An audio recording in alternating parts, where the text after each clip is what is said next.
राधे राधे दोस्तों, कैसे हैं आप सभी। आशा करती हूँ आप सभी ठीक होंगे, स्वस्थ होंगे और इस जीवन का आनंद पूर्ण रूप से ले रहे होंगे।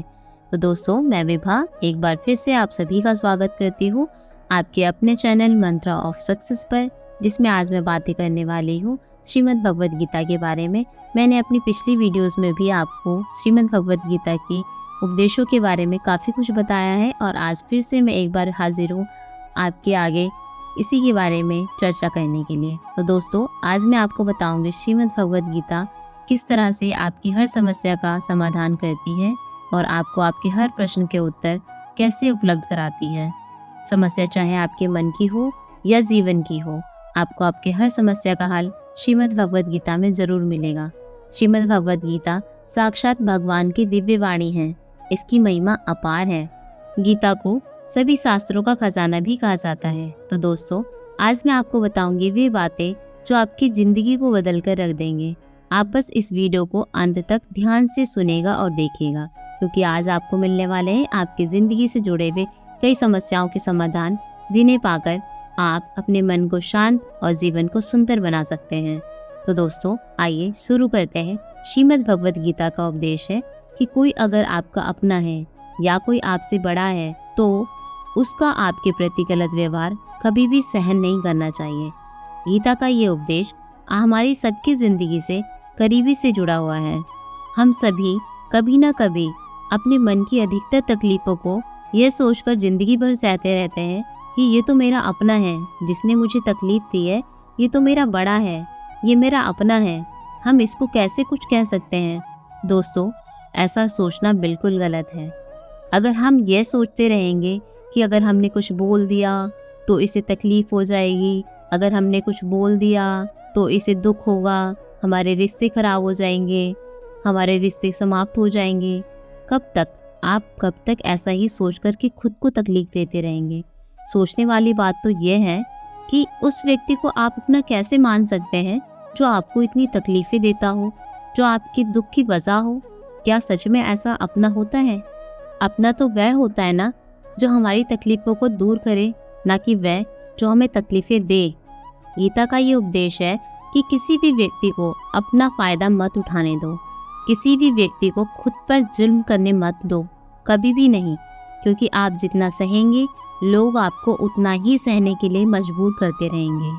गीता का पहला अध्याय, जिसका नाम अर्जुन विषाद योग है, और दूसरा अध्याय जिसका नाम संख्या योग है, इसके आरंभ में ही अर्जुन ने श्री कृष्ण के आगे अपना दुख प्रकट किया है।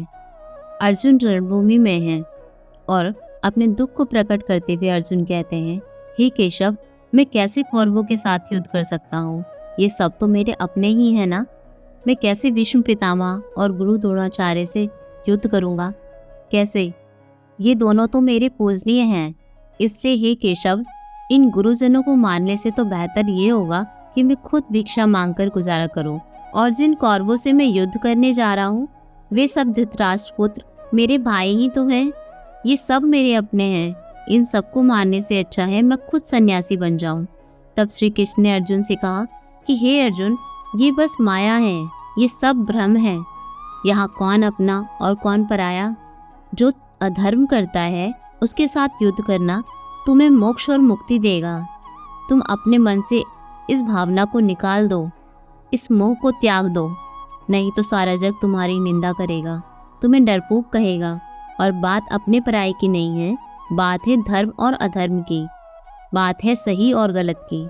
अगर तुम गलत को सहोगे, उसका अंत नहीं करोगे, तो गलत करने वाले को और भी बल मिलेगा, वो और भी गलत करेगा।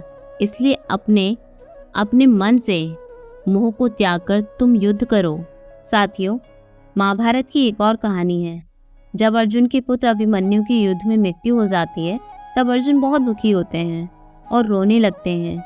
यूं ही विलाप करते करते एक बार वे माधव से कहते हैं, हे माधव, मैं अपने आप को समाप्त कर लूँगा, मुझसे ये दुख सहन नहीं होगा। तब भगवान श्री कृष्ण अर्जुन को आत्माओं के लोक लेके जाते हैं, जहाँ अभिमन्यु आनंद से बैठा हुआ था। क्योंकि उसने क्षत्रिय चित्त व्यवहार किया था, इसलिए उसे उत्तम पद की प्राप्ति हुई थी।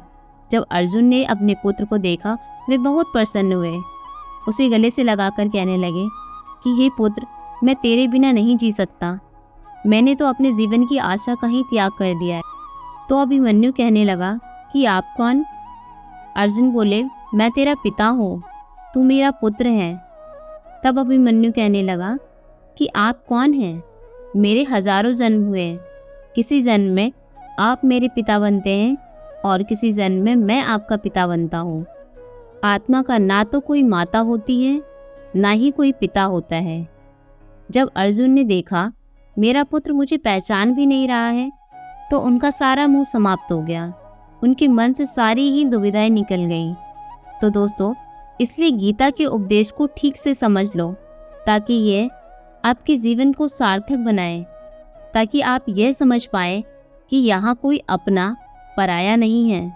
जो बुरे वक्त में, जो तकलीफ में आपका साथ दे, सिर्फ वही अपना है, बाकी सब पराए हैं। इसलिए साथियों, गीता के इन महान उपदेशों से प्रेरणा लेकर आप भी जीवन जीने की कला सीखिए और अपने जीवन की सार्थकता को बढ़ाते हुए जीवन के हर लक्ष्य को प्राप्त करिए। मैं फिर मिलूंगी एक नई मोटिवेशनल वीडियो के साथ जल्द ही। तब तक के लिए राधे राधे।